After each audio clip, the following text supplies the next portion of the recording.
So now we're going to have a little talk concerning the blessings to Israel.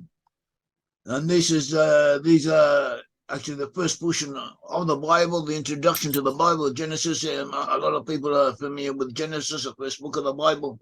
It's interesting also that everyone makes the beginning at some stage or other, and that's the book they begin with. And the blessings to Abraham are a major theme, a major start, a major introduction to what the Almighty wants of us. Abraham, Isaac, and Jacob were the forerunners of the Israelite nation. They gave rise to the Israelite nation. Jacob was renamed Israel. From Jacob came the 12 tribes of Israel. And these 12 tribes went down to Egypt. In Egypt, they were enslaved, or they were subjugated, and they come up out of Egypt, led by Moses. They traveled for 40 years in the wilderness. And in the wilderness, they received the Torah. And they conquered the land of Canaan, and they were ruled by judges at the beginning. After that came King Saul from the tribe of Benjamin. And after King Saul came David. David was the prototype of the perfect king in many ways, despite certain imperfections, at least at the simple level he seems to have had. He was a hero, he was a great man. He was one of the greatest men who ever lived. He's a prototype for the future. King of all of Israel, who will come out of him, will be a descendant of him. The future Messiah, son of David, will be descended from David. And we have David, who continues the line, and continues the connection with God Almighty. The first one to have the connection was Abraham, as we find in the Bible. Abraham was promised to receive the land of Canaan. The land of Canaan stretched, according to the Bible, from the Nile, at least from the river of Egypt. Some people say it's a Nile. A lot of opinions say it's a Nile. Others say it's another river closer to the land of Israel. All of it from that river to the river Euphrates is the borders of the Promised Land. It's the land of Canaan. And receiving the land of Canaan, according to the simple meaning of the Bible, seems to have been based on belief in God. That is, belief in God, not worshipping foreign idols, circumcision, and keeping the law. And the descendants of Abraham received the promises for the 12 tribes of Israel. And these 12 tribes divided into two different sections. The 10 tribes were in the north, and 3 tribes, technically there were 13 tribes, because you had 12 sons of Jacob, 12 tribes of Israel, and around these 12 tribes of Israel was Joseph. Joseph was the one who had the birthright, even though the leadership was to come from Judah, as it says in the book of Chronicles, chapter 5. It summarizes it very nicely. The leadership, the king, the rulership was to come from Judah, but the first blessing of the first right of the firstborn was to go to Joseph. Even though Reuben had been born before him, he had been biologically he had been the firstborn, but he had forfeited that. But nevertheless, he too retained a certain predominance. There's that in the Bible. And so we had the 12 tribes, and these 12 tribes divided. These 12 tribes were actually 13, because Joseph became 2 tribes, Ephraim and Manasseh. But there's always usually a quorum of 12 tribes of Levi, because Levi was scattered, divided amongst the other tribes. So the Bible maintains a quorum of 12, but actually there were 13. And so 10 of the tribes went to the north. In the south, there remained the tribe of Judah and Benjamin, and then later most of the tribe of Levi, as it says in the book of Kings, also in more detail in the book of Chronicles. Most of the tribe of Levi went, in the time of Jeroboam, went to the south, and went into the region of Judah. They became part of the Jewish people. Actually, the Levites are very important amongst the Jewish people. Many of the leading rabbis, and even from the tribe of Levi, even now, that was their task in those days, and it's still their task now. And no one says this, There's no caste system saying you're born a Levi, you have to go and do this. No, it's an open market. People do what they have to do according to their aptitudes, according to the inner drives, according to divine providence, we could say. But it always turns out a good portion of the instructors or maybe major rabbis are from Levi, which is interesting. And it also shows that there is something that even now, the tribal descent does determine something after all these generations. And they must have mixed in. They probably married converts. They probably married people from other tribes. So, and maybe they did, maybe they didn't. But nevertheless, people with a surname Levi, and we don't, and also people pick up surnames, lose surnames, they exchange surnames, but we see that people with a surname Levi have certain characteristics that you can measure statistically. So this shows there is something to the Israelite tribes. There is something to tribal heritage for all of the tribes. And that was the blessings that are given, the predictions that are given, and that is how things are. And we also have a law principle based on the Bible that when the Messiah comes, he will show each and every person how to determine which tribe they belong to. And he will begin with the tribe of Levi, but then that will be extended to all of the tribes of Israel. It will be made known to each and every one which tribe they belong to. We emphasize, we find it very convenient, very appropriate that we can approximately determine where the tribes are, where the sense of the tribes are, or a good portion of them are, and we can show how their tribal characteristics played out in history. They still say something. And so tribal consciousness is worth having, worth developing. It's worth looking into. And even if you change your mind, you go along one path and you move on over to another. Even if you change your mind, what you pick up, what you learn on the way is also going to help you. And we encourage people to take an interest in what tribe they may belong to, they may pertain to what Israelite tribe, because there could be something here. And getting back to this, what we were saying in the very beginning, the first Hebrew was Abraham. Abraham received the blessings. And Abraham received the blessings, and he had was promised in return for keeping these blessings that he would be blessed. And he had been called out of his land. He lived in Ur-Kasdim. That was where Abraham was, a place called Ur-Kasdim.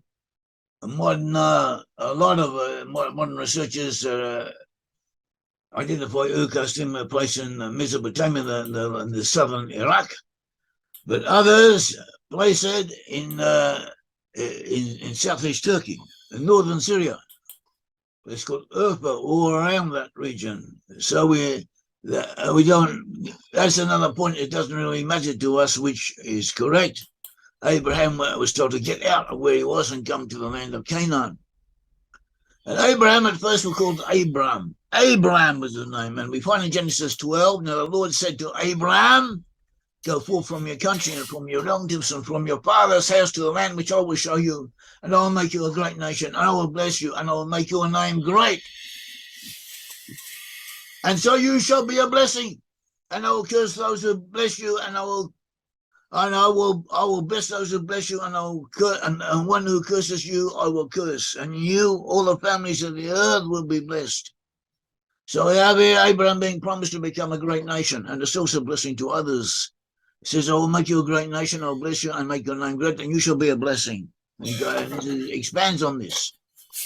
And he was promised the land of Canaan. The Lord appeared to Abraham and said, "To your descendants I will give this land." So he built an altar there to the Lord who had appeared unto him. Genesis 12. Genesis 13 said,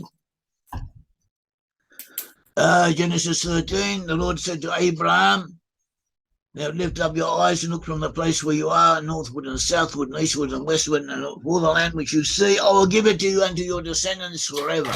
The land of Israel, in principle, belongs to the Jewish people and the Israelite nations and the Israelite tribes. It is their heritage forever. But it's not so simple as we will see. It also says, I'll make your descendants as the dust of the earth, so that if anyone can number the dust of the earth, then your descendants also can be numbered. Arise, walk about the land through its length and breadth. For I give it to you. And he says again, he repeats this, and the Almighty repeats the message, promising a very numerous populace to emerge from Abraham. He says, Genesis 15, he took him outside and said, now look toward the heaven and count the stars, if you are able to count them. And he said to him, so shall your descendants be. And then Abraham falls asleep, and he's a vision concerning the subjugation of the Israelites in Egypt. He was told in effect that they would go down to Egypt and be subdued. There will be other exiles that are coming to them in history. And the land is again mentioned. And the land, promise of the land is repeated. But it is repeated separately from that concerning an exceedingly great number of descendants. Now, this is a point that we have been developing, that we've been noticing, that the Almighty, he promises to make Abraham great. He promises to give him the land. And he says, as we will see, getting the land was contingent on believing in God, worshipping God, not worshipping idols, keeping the commandments of circumcision, and keeping the commandments in general. But there are also blessings. And the blessings were becoming a great and mighty nation, were contingent on doing justice and judgment. And it's not entirely clear. It's not clear how much they are connected with keeping the commandments. That's what we shall show. And this is confirmed later. And in other words, we can say that in the beginning, what developed later was already there, was already in the verses, is already hinted at, or could be intuitively understood. And that later on it is expressly mentioned, explained. Lord Evans, Genesis 15 says, and that the Lord made a covenant with Abraham and said to your descendants, I will give this land from the river of Egypt, as far as the great river, the river Euphrates.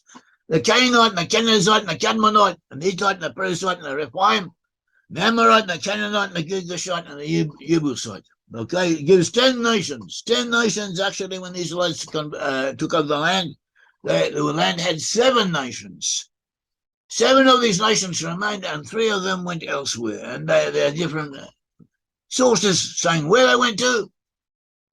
And some sources say they went to Spain. Some places say they went to Turkey. Some places say they went here and they went there.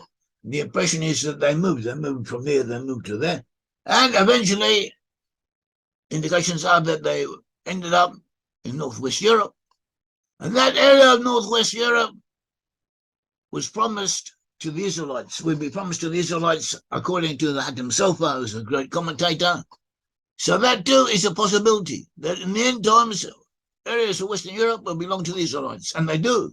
According to understanding, they already do, but it will be more conscious. They will have more of a consciousness of their ancestry, and it will be somewhat different than it is at present. And later on, the Almighty again appeared to Abraham, and his name was changed from Abram to Abraham. And the covenant was spoken of. It's told that a great number of people come from Abraham, and a multitude of nations, numerous nations, like different nations existing along parallel to each other. And kings will come from them, kings also ruling over these nations, ruling one beside each other, not only one after each other, but one beside each other, showing that there'll be different kingdoms, different entities, polities who will exist alongside each other. The land of Canaan will be given to Abraham. Every male needs to be circumcised. Sarai, the wife of Abraham, will have her name changed to Sarah. And nations and kings of peoples will come from her. Also Ishmael, the son of Hagar, the handmaiden of Sarah, who was also became the concubine of Abraham, and Abraham begat from her Ishmael. And Ishmael also will become a great nation.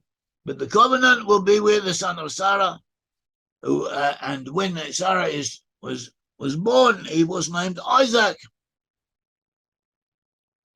Genesis 15 says, when Abraham was 99 years old, the Lord appeared to Abraham and said, I am God Almighty. Walk before me and be blameless. I will establish my covenant between me and you, and I'll multiply you exceedingly. And Abraham fell on his face, and God talked with him, saying, as for me, behold, my covenant is with you, and you'll be a father of a multitude of nations. No longer shall your name be called Abraham, but your name shall be Abraham. I make you a father of a multitude of nations, for I'll make you exceedingly fruitful, and I'll make nations of you, kings will come from you, and so on. And he goes on, and he talks about the covenant of circumcision. And he also says that Sarah, his wife, would bear a son, and as they did, and that son was to be named Isaac. And we can go all of the blessings and all the promises to Abraham continue. Abraham, they repeat themselves. Abraham was to become a very fruitful, a very multitudinous people. Kings of peoples will come from him. Kings existing alongside each other. And this is what is going on. And then we find in Genesis 18, the Lord said, shall I hide from Abraham that I'm about to do? Since Abraham shall surely become a great and mighty nation, and in him all the nations of the earth will be blessed. In other words, Abraham will become a great and mighty nation. And in him will all the nations of the earth be blessed. For I have chosen him so that he may command his children and his household after him to keep the way of the Lord by doing righteousness and justice. So the Lord may bring upon Abraham what he has spoken about. So Abraham has a task of doing righteousness and justice, and he will be made a great nation in order to do this. Before he does that, he will be made a great nation in order to do this. And all the nations of the earth will be blessed in him, and he will keep the way of the Lord by doing righteousness and justice.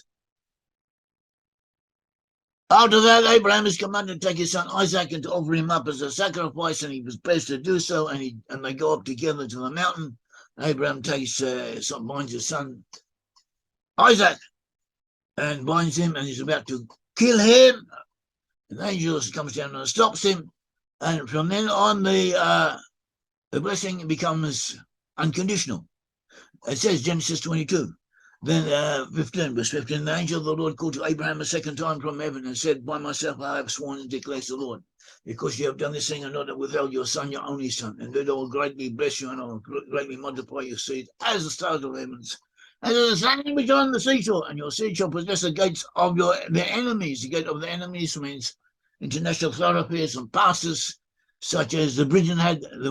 Britain held most of the international thoroughfares and passageways, such as Gibraltar, the Suez Canal, Malta, Singapore, Hong Kong, and they still do. But America has taken over. America has done the very similar to the British Empire, and established bases all over the world. All over the world, America has military bases. You look at a map. America has hundreds, literally hundreds. The number is 700 to 1,000, depends how you define it. Our military bases, you can look at our map and you see these red dead dots all over the place showing where America's bases are, usually with contingents of soldiers and military specialists there.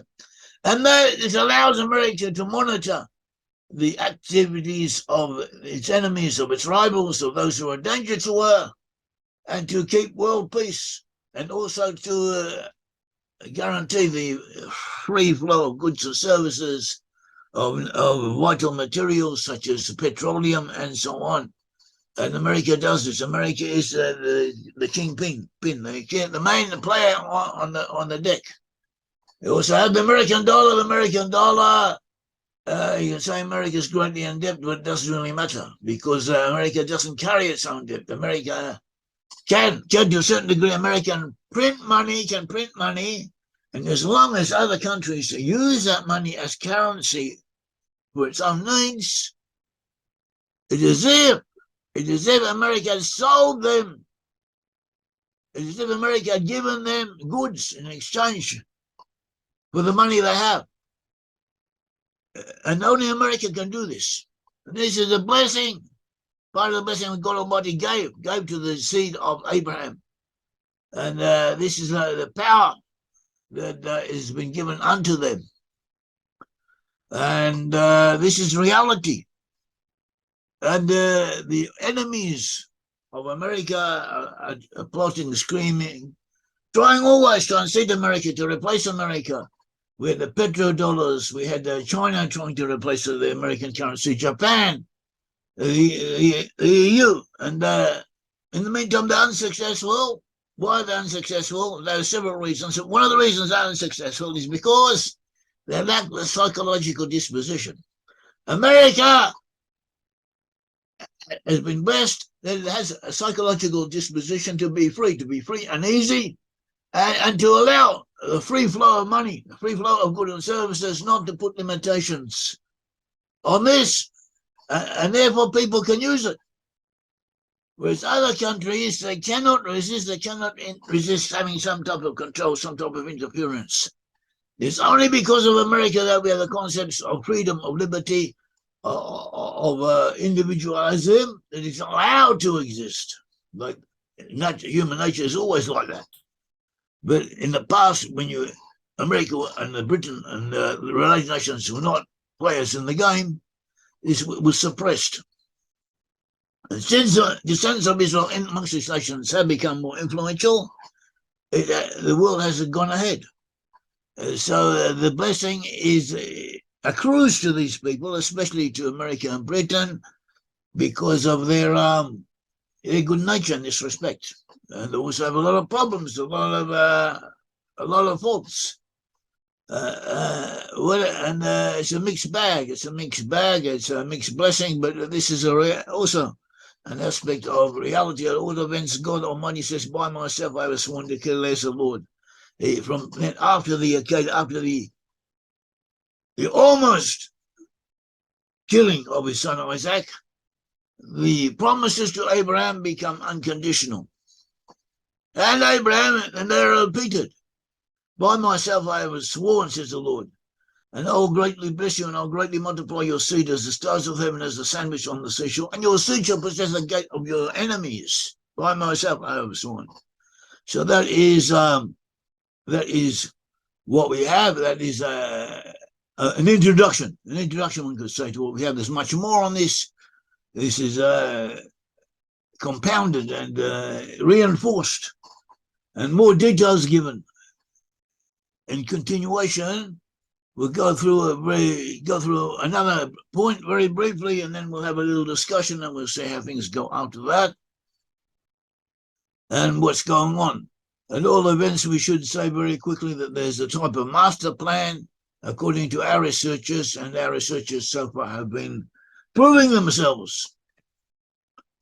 And we have the idea that the Israelites went down to Egypt. There are 12 forefathers and tribes. 70 souls went down to Egypt. If you count all those who went down, all of the males who went down there, 70 of them each.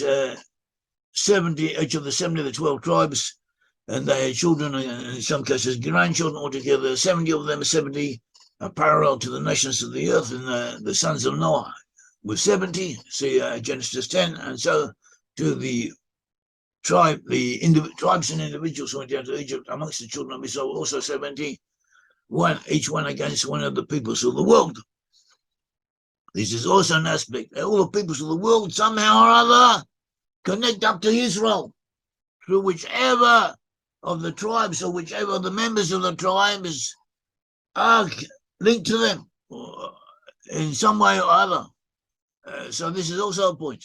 Not only are the 10 tribes in concrete, separate polities and geographical, definable regions, but also somehow or other, all the peoples of the earth link up through them, through the tribes, to the God Almighty, and receive influence from whichever tribe they're linked up with. The 10 tribes were in the north, and the tribes of Judah, Benjamin, and Levi were in the south, and also representatives of the other tribes, refugees and people who, for religious reasons, prefer to live in the south, close to Jerusalem, and so they were a minority which other sources indicate comprised about 20%. 20% of the people of Judah were mixed representatives of the other tribes. So that the Jewish people technically now has within it representatives, all the tribes of Israel, to be found amongst the Jewish people, even though Judah, Benjamin, and Levi are the ones who are most dominant there. And also they are the ones who give their tribal expression through the Jewish people, whereas the other tribes give expression to their tribal destiny to wheresoever they are in their places of exile. And the 10 tribes, before they were exiled, they were practically pagans. They had assimilated pagan culture. They were about to lose consciousness of their ancestry. They weren't religious as it was. They come down to the level of the pagans who lived amongst them, who lived around them, with whom they were intermixing, according to the sources, including 2 Kings 17, with these perversions and degeneration are described in detail. And just seem to go down like with them and degenerate, become lower, to lose the veneer of civilization that already had, and then to evolve upwards and to drag the rest of the non-Israelite peoples upwards with them, and they civilize the world, and that's what they have done. And Rabbi Abraham Cook speaks of this. Some of the other rabbis also speak about it. If you look carefully, there's hints that, or sometimes even expressly said in the Bible one way or another. Rabbi Moshe David Valley, 1697-1776, he said, in commentary on the book of Hosea, and incidentally the book of Hosea speaks about the lost tribes at some length. A good portion of the book of Hosea is concerned with lost tribes. Also, other books of the Bible have important sections regarding those 10 tribes. And Rabbi Moshe David Valley said, it's no matter that Israel did not descend to the realm of pollution, that is when they were going to exile, when they were 10 tribes were taken away into exile, they were going to lose consciousness of their ancestry and to intermix with the Gentiles and become like them. And that is the realms of pollution.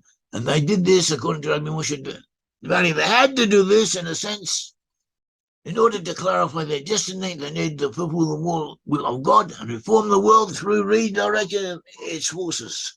When this is done, they shall return to their source. There will no need to remain in that situation anymore. This is the meaning of Ephraim shall say, whatever I do anymore with idols. So that was the purpose of the lost 10 tribes, forgetting who they were. And this is found, hinted at or indicated in the prophets. It's also encompassed in one way or another in the blessings to Abraham. So that is what we have, and we could say that everything else, all the rest of our teachings, are elaborations on this method, but they are important. Everything is important. So that is what we have. So now we'll have a little discussion. Anyone has any questions?